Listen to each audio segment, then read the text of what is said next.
예, 그리고 이제 오늘 이제 그 마지막 문제가 되겠죠. 역시 그 등산로에 대한 그 부분이 되겠습니다.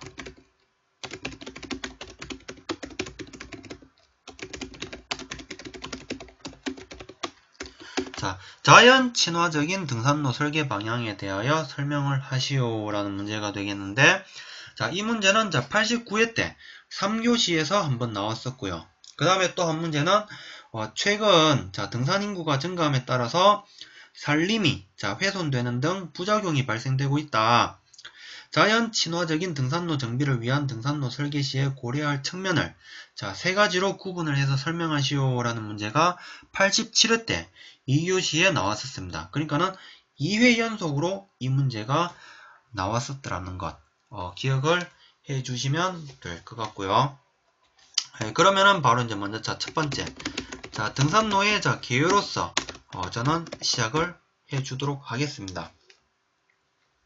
자, 먼저 첫 번째, 등산로는 산림문화, 자, 휴양에 관한 법률에서 정의된 숲길 종류의 하나로서 산을 오르면서 심신을 단련하는 활동을 하는 길을 말을 합니다. 그 다음 두 번째 와서는 현재 국내 등산 인구가 1,500명을 돌파할 정도로 급격하게 증가하는 추세에서 이에 따른 훼손 등의 부작용이 발생을 하고요. 그리고 등산로 확충이 시급합니다. 그리고 세 번째 와서는 이러한 그 사회적인 그 요구뿐만 아니라 환경, 경관적인 요소도 고려한 설계를 고려할 필요성을 많이 느낍니다. 라고 저는 개요를 시작을 해줄 것 같습니다. 그리고 이제 두 번째 달라고 와서는 이제 문제가 이제 요구를 하는 자연 친화적인 등산로 이제 설계 방향에 대해서 언급을 해줄 건데, 자, 먼저 첫 번째, 일단은 먼저 그 기본 그 방향에 대해서 검토를 해 보려고 합니다. 자, 먼저 첫 번째가 자, 경관, 환경, 기능적인 측면을 고려를 해서 설계를 하고요. 그 다음 두 번째, 자, 시공 이후에 자, 정비 및 유지 관리 시의 자, 세 가지 항목을 자, 고려를 한다라는 것.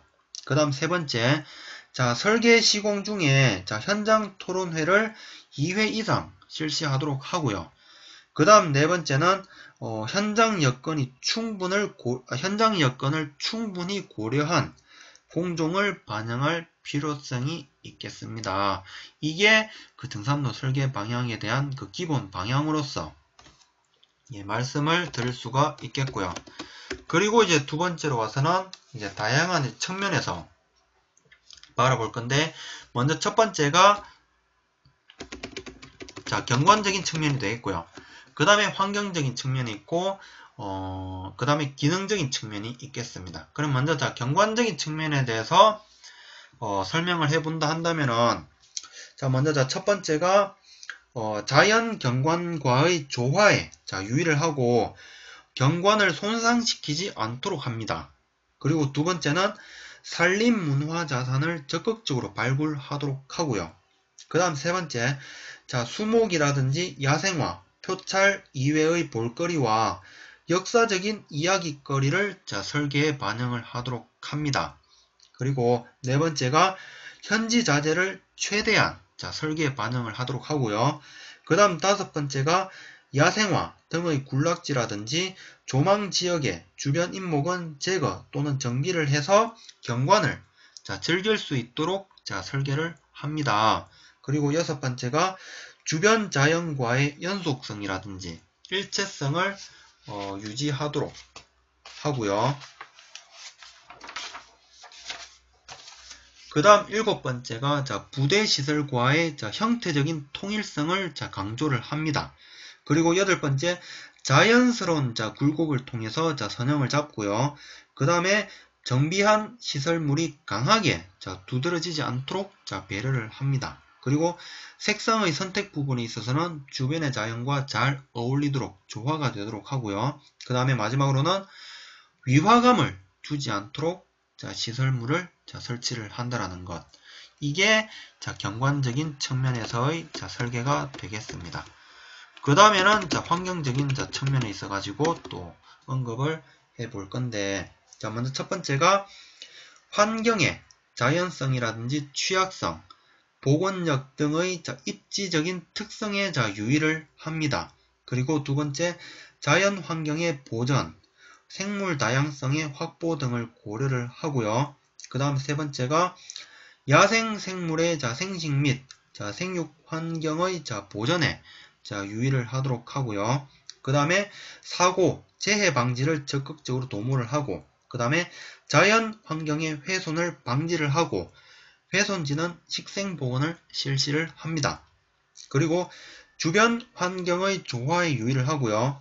그 다음에 환경 조건에 알맞은 재료를 이용을 합니다.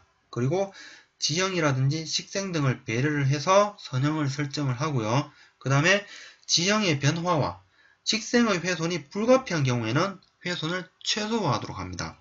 그리고 물을 분산시켜서 등산로의 쇄골이라든지 2차 훼손을 방지를 하고요. 그 다음에 자연 환경을 현저하게 손상시키지 않도록 주의를 한다라는 것. 이것이 환경적 측면에 있어 가지고 설계 방향이 되겠고요. 그리고 이제 마지막에는 기능적인 측면에 있어서 설명을 해보려고 합니다. 먼저 첫 번째가 양호한 자연 속에서 쾌적한 이용과 안전한 이용이 가능할 수 있도록 합니다. 그리고 두 번째가 편의시설은 인체공학적인 측면을 최대한 고려를 하고요. 그러니까 예를 들면 우리가 이제 보통 이제 그 식생데크 목재 데크 계단을 조성할 때는 무릎 높이 정도로만 그 높이를 설정해서 등산객들이 이동을 하는데 신체에 무리가 가지 않게끔 그렇게 설계를 한다든지, 예, 그런 그 체계로 써가면 될 것 같고요. 그 다음 이제 세 번째로 와서는 자연과의 접촉 활동과 자연 교육의 장으로서의 기능을 갖도록 하고요. 그 다음에 부대 시설과의 기능적인 통일성을 도모하도록 합니다. 그리고 도시 인근 지역의 등산로에는 경관과 조망이 양호한 지역을 선택을 해서 사회 취약계층을 위한 유니버설 디자인 시설 등을 확충을 합니다. 그리고 관리가 용이하고요. 그 다음에 통행에 불편함이 없도록 합니다. 그리고 마지막으로는 설치의 목적이라든지 이용의 행태라든지 기능 등에 알맞은 정비를 시행을 하도록 한다는 것. 예, 이게 자연 친화적인 등산로 설계 방향에 대한 설명이 되겠고요. 그리고 이제 마지막 결론 부분에 와서는 사회적인 요구에 부합을 하면서 경제적인 효율성이 우수하고, 그리고 지역 고유의 특색을 살릴 수 있도록 설계를 해서 지역 경제가 활성화할 수 있는, 등산로를 통해서 지역 경제가 활성화가 될 수 있는 그런 기반을 조성을 할 수 있는 그 연구를 하고, 예, 그런 그 노력을 기울일 필요성이 있겠다라는 것. 그것이 우리 산림기술자의 역할이라고 생각을 합니다. 라고 저는 이 문제를 마무리를 해줄 것 같습니다. 그리고 이제 그 CSW님께서 작성을 해주신 부분. 먼저 이제 숲길의 개요로서 숲길이란 설명해 주시고, 그 다음 숲길의 종류 5가지 언급을 해 주시고, 그 다음에 이제 두 번째 단락으로 오셔서 자연 친화적인 등산로 설계 원칙, 역시 먼저 첫 번째 기본 방향에 대해서 간략하게 언급을 해 주시고, 그 다음에 이제 경관적인 측면, 환경적인 측면, 기능적인 측면, 예, 이렇게 언급을 해 주시면서 이제 끝맺음을 해 주셨습니다. 예, 이상 이게 오늘 그 서술형 그 세 번째 문제에 대한 풀이가 되겠네요. 예.